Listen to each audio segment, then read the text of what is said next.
afternoon and Merry Christmas to everybody here. That's the president. I wanted to give you guys a quick update because I know that our news media is not getting information out as fast as the president is, obviously. Because we've made some major impacts on highway funding that a lot of people are not seeing in the press at all.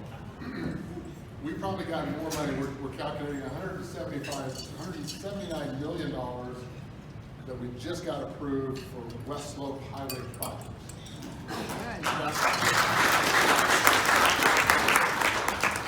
Now that process, we could spend a long time talking about that, but that process, for the first time since 1977, we've actually gotten more funding than we've ever seen before. And I'm not going to go through each project with you, but just know it's going to be I-70, Highway 50, Highway 139 to Rangeley, the corridor from Fruta to Palisade, the old Highway 6. There's a tremendous amount of funding that we finally have gotten our hands on that we haven't been able to do in the past. We also, good Lord. For every one of those, it's a $100 fine. I know, that's okay. I'm used to it.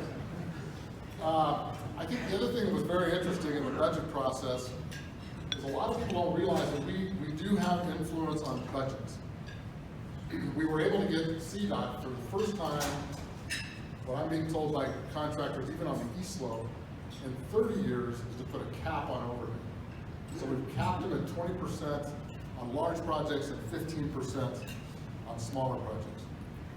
Again, 32 cents of every dollar that was being spent was consultants and management.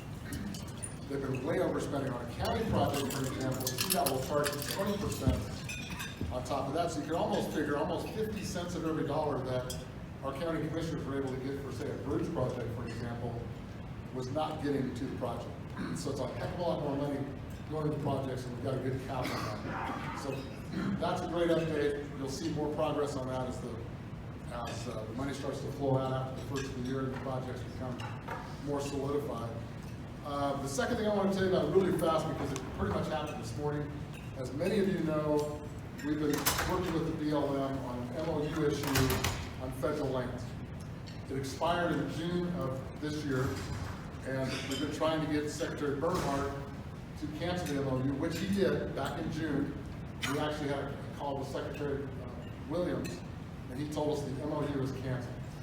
What they have done is given them a 6-month extension, which we kind of wish they hadn't done that as well, but they did.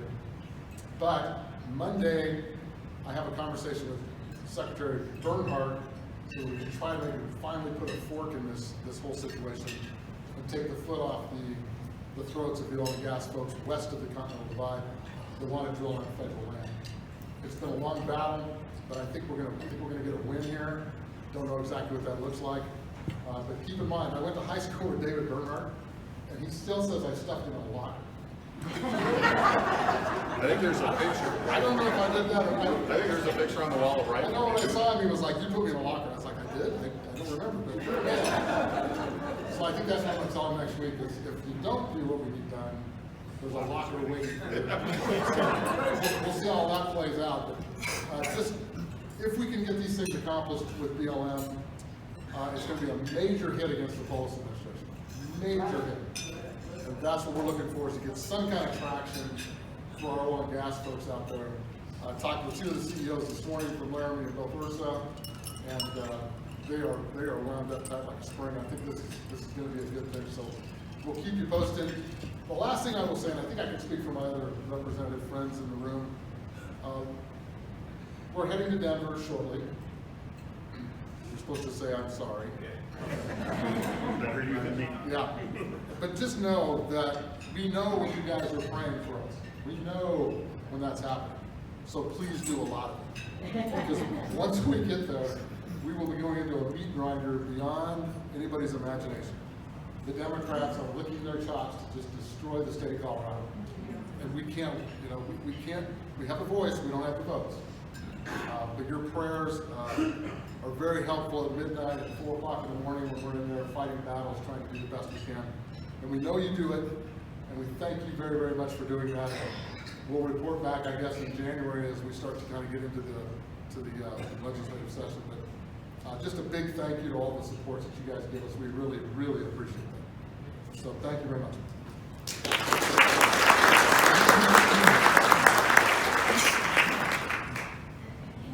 Now we'd like the candidates that are running for the open offices to stand and introduce yourselves.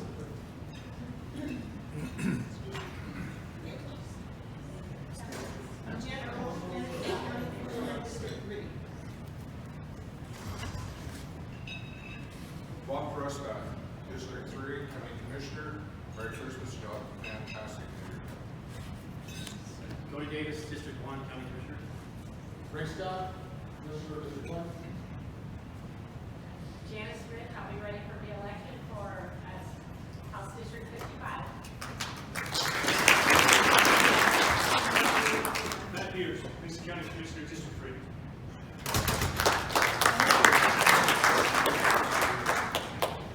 Now we have a representative.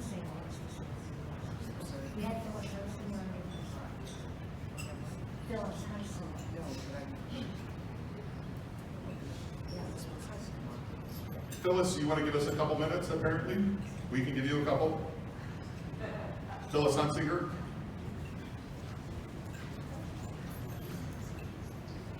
You're running for governor?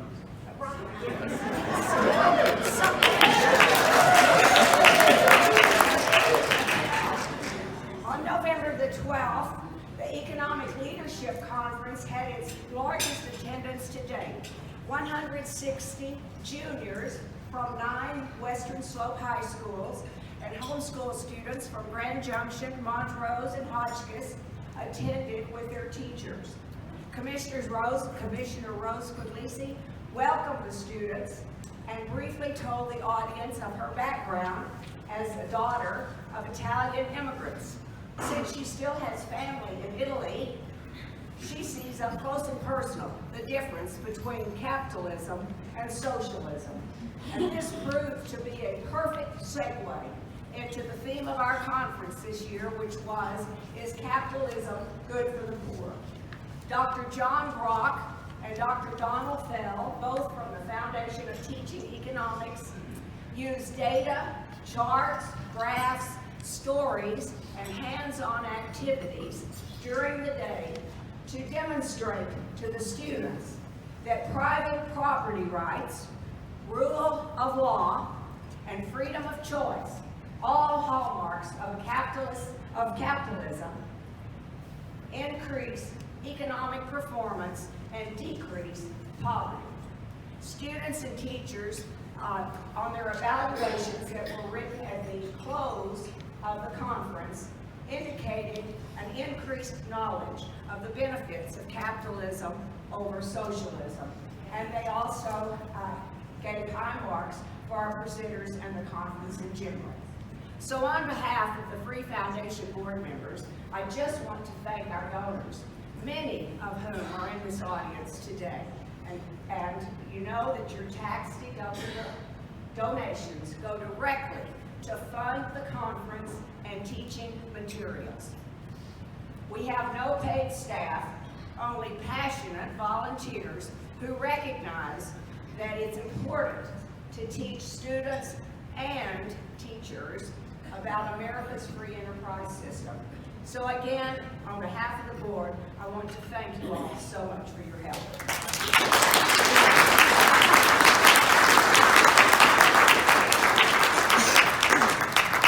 Well, Lois Dunn also has an announcement she would like to make. Phyllis, thank you so much. That's just amazing what you're doing. I just wanted to tell you that Scott Tipton was in town last week, and we were gearing up for 2020, getting his re-election going, and he received an award from the University of Virginia and Vanderbilt University for the 115th Congress for being one of the now you can hear him.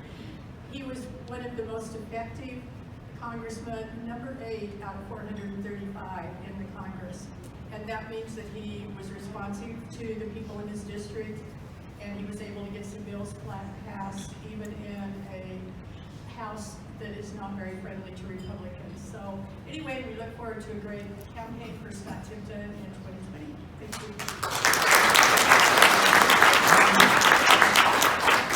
We're going to hear from Isaac Rumberger. He's the Western Slope Director for the Trump campaign.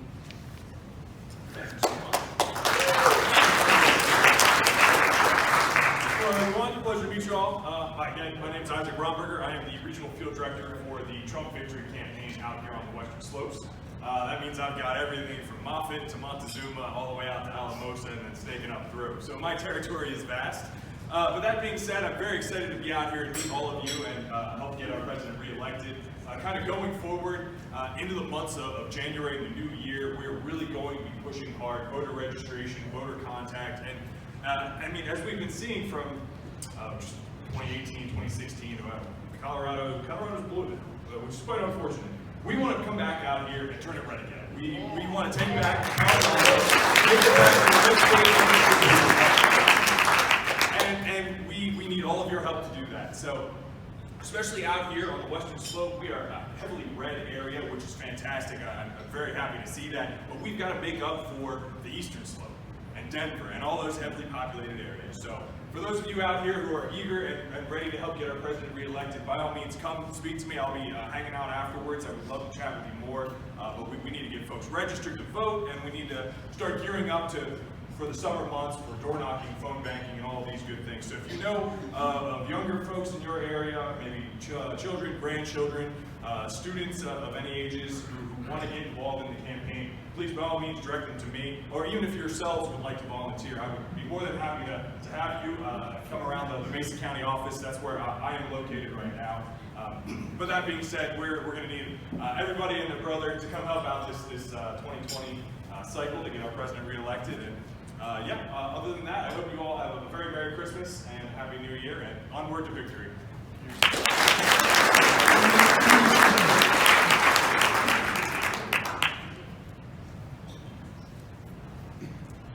So just a couple of dates upcoming that are going to be important tonight. At the county office is a concealed carry class being taught by Adam Winch. For more details, Alden, wave again. Oh, there he is. But that's what's going on tonight. February 8th will be the Lincoln Day dinner. Okay, we're working on our speakers rotation for that. And then March 7th, that's a Saturday, 10 a.m. is going to be the caucuses. So don't think that we're not having caucuses just because we have a presidential primary this year. We're having caucuses because we need to make decisions on all these open races that we have going on, along with other things that set the agenda for Colorado. Anybody see the job numbers this morning?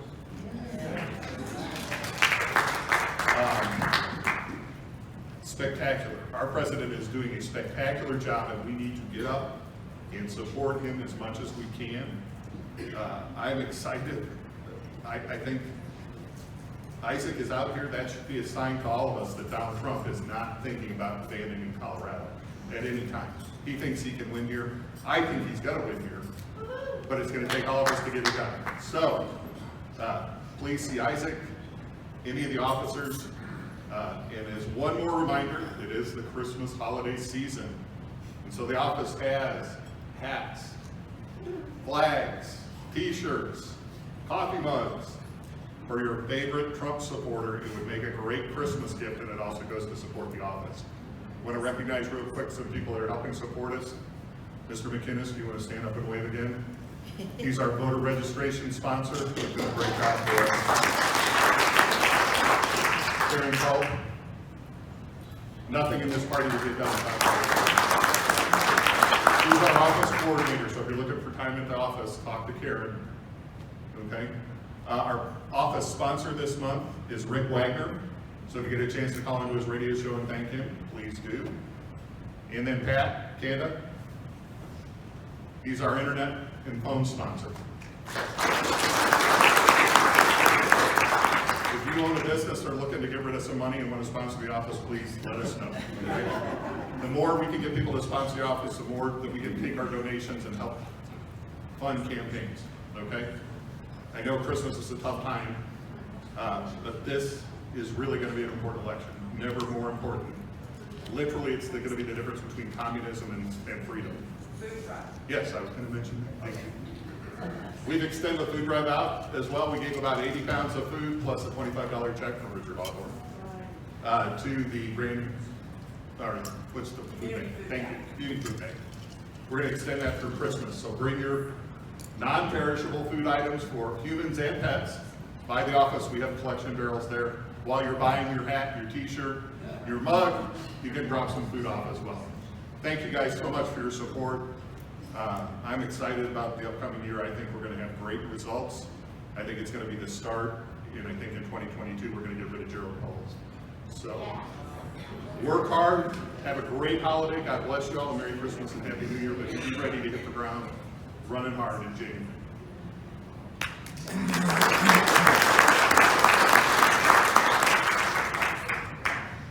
Next, we're going to have our Woman of the Year presentation, and Barbara Brewer is going to give us some history on that, and then Sharon is going to do the presentation.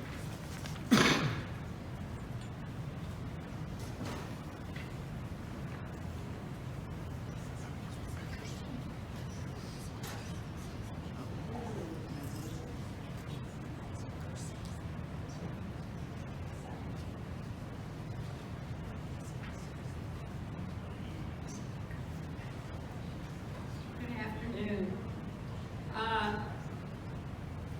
Josephine Biggs, Mesa County Republican Woman of the Year recognition. That's the full name for this award.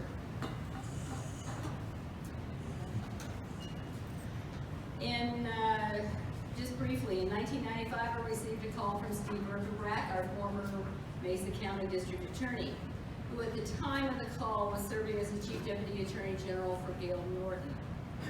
He asked if MCRW had ever thought of having a Republican Woman of the Year recognition for Josephine Biggs, who at the time was 100 years old, and who had over her lifetime been a loyal Republican and a long-time active member of the Mesa County Republican Organization.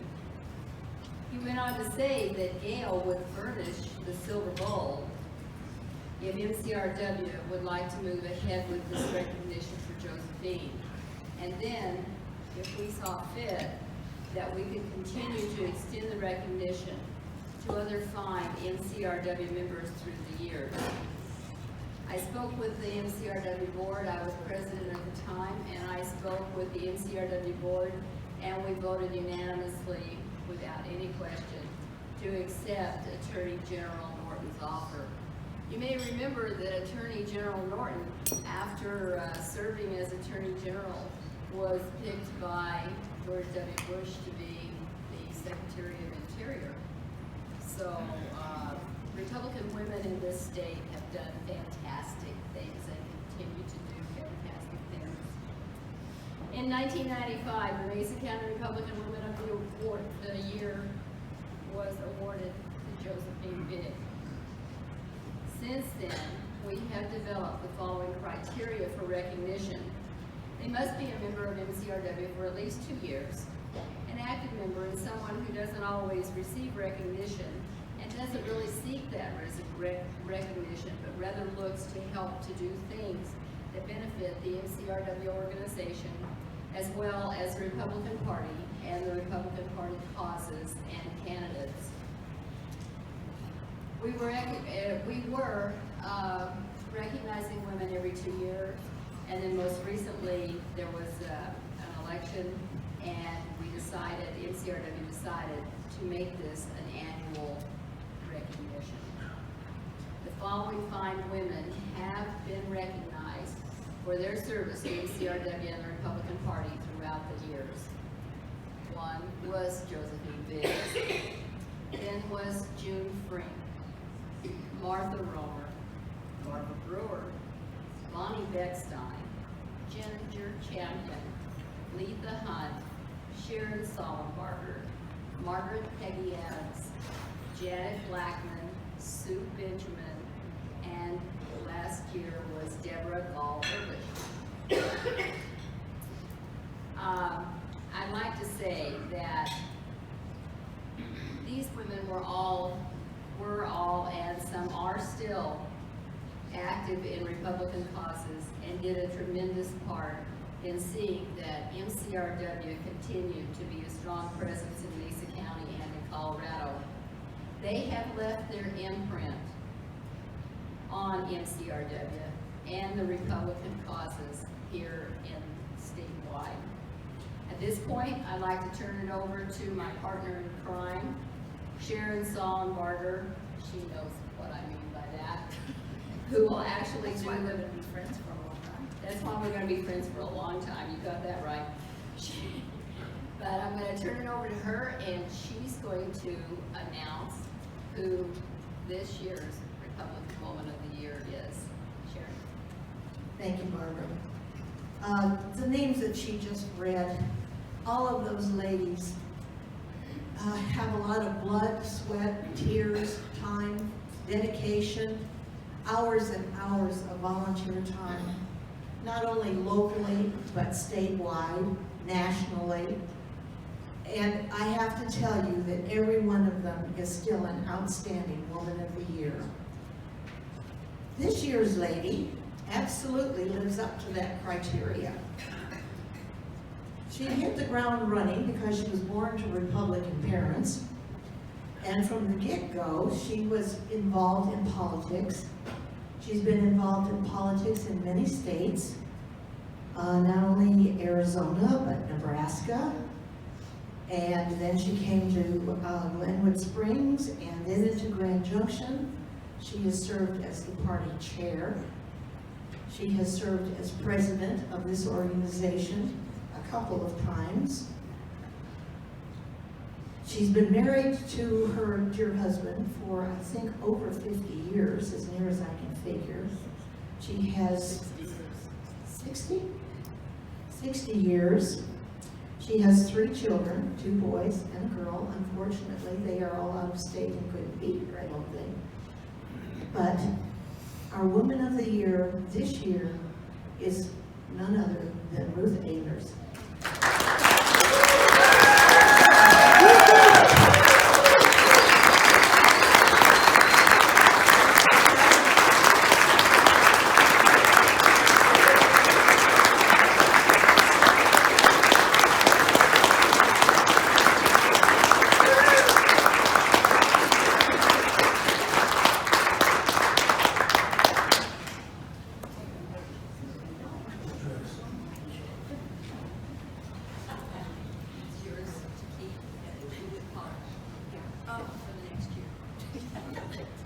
Okay, so now I have to learn to polish a bowl. There are so many people that deserve this so much more than I do. And I cannot tell you what this means to me. Oh my goodness. That's why yesterday Ed says, oh, it's the Christmas luncheon. I think I'll go tomorrow. I said, you're going? He said, yeah, I think I'll go. I couldn't believe it. Okay, whatever. All I can say is, well, this is unusual. I'm a loss for words. Thank you so much.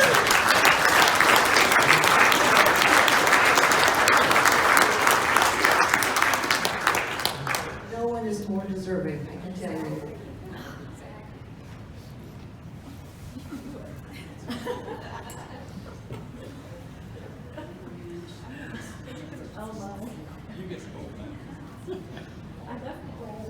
I have to tell you that the selection committee is former Women of the Year, and we did have several nominations, and I have to admit that we had some really, really good nominees, and it was a very difficult decision, so we are most happy that Ruth.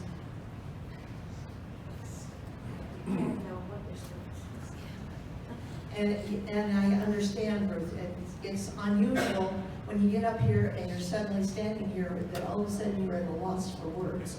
Yeah. That doesn't happen to me. No, it doesn't happen to Republican women very often.